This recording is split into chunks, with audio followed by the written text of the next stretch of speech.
Welcome to Radha Rani official vlog. Mirabai का जन्म राजस्थान के एक राजघराने में हुआ था। उनका विवाह मेवाड़ के राजा भोजराज से हुआ था, लेकिन उनका मन सांसारिक जीवन में कभी नहीं लगा। उनका हृदय केवल भगवान श्री कृष्ण की भक्ति में ही रम जाता था। बचपन से ही मीराबाई को कृष्ण से गहरा लगाव था। कहते हैं कि जब वह छोटी थी तो उन्होंने एक दिन अपने माता पिता से पूछा, मेरा दूल्हा कौन है?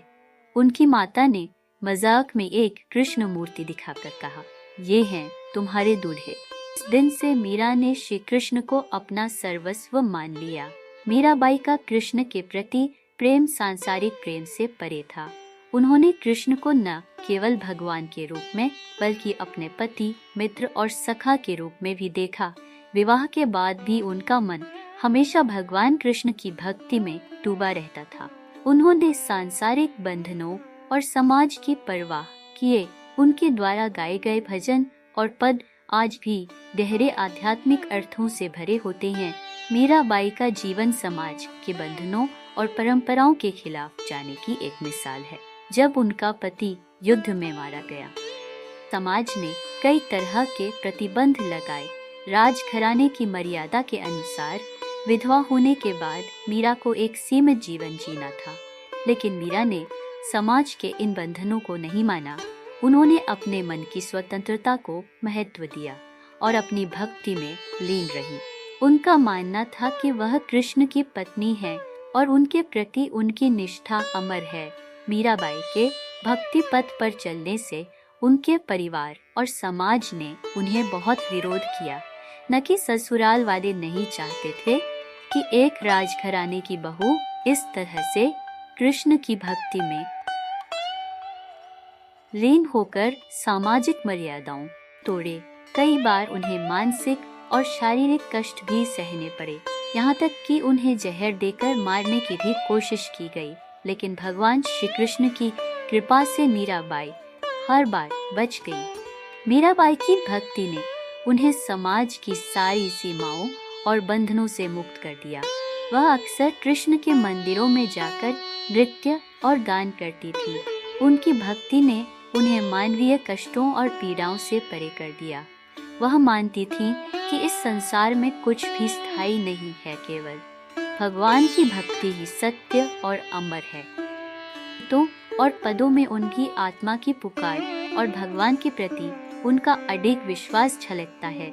मीराबाई की भक्ति की अंतिम पराकाष्ठा वह समय था जब कहा जाता है कि वह वृंदावन चली गई और वहां कृष्ण के मंदिर में प्रवेश करते ही श्री कृष्ण के साथ एक हो गई।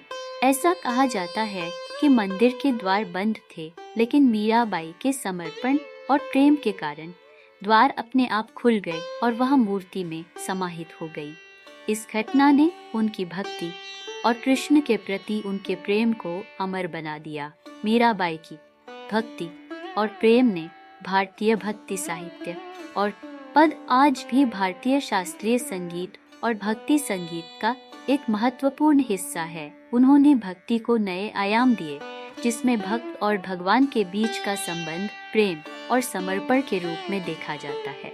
मीराबाई ने यह साबित कर दिया कि भक्ति केवल मंदिरों और पूजा पाठ तक सीमित नहीं है, बल्कि यह एक आंतरिक अनुभव है जो भक्त के हृदय से निकलता है और उससे भगवान से जोड़ता है। बाई की कथा हमें सिखाती है कि सच्ची भक्ति किसी भी प्रकार की बाधा को पार कर सकती है। समाज के बंधनों, परंपराओं और कष्टों से ऊपर उठकर जब कोई भक्त अपने भगवान के प्रति पूर्ण समर्पण करता है तो वह जीवन के सभी दुखों से मुक्त हो जाता है। मीराबाई ने हमें यह सिखाया कि भक्ति में कोई भी सीमा नहीं है, न जाति की, न लिंग की, न समाज की और न ही किसी परंपरा की। भक्ति एक ऐसा मार्ग है जो सीधे भगवान तक पहुंचाता है। बाई की भक्ति कथा हमें यह सिखाती है कि प्रेम, समर्पण और विश्वास ही सच्ची भक्ति के आधार। उन्होंने अपने जीवन के कठिन समय में भी भगवान कृष्ण के प्रति अपनी निष्ठा को कभी कम नहीं होने दिया। उनकी भक्ति, प्रेम और त्याग की कहानी आज भी हमें प्रेरित करती है। मन में सच्चा प्रेम और विश्वास हो तो कोई भी बाधा भक्ति के मार्ग में रुकावट नहीं बन सकती। मीराबाई की कथा न केवल एक भक्ति कथा है, बल्कि यह एक ऐसा प्रेरणा स्रोत है जो हमें जीवन की कठिनाइयों का सामना करने और अपने उद्देश्य के प्रति सच्चे और अडिग बने रहने की प्रेरणा देता है। उनकी भक्ति और प्रेम की यह कहानी भारतीय आध्यात्मिकता का एक अमर प्रतीक है।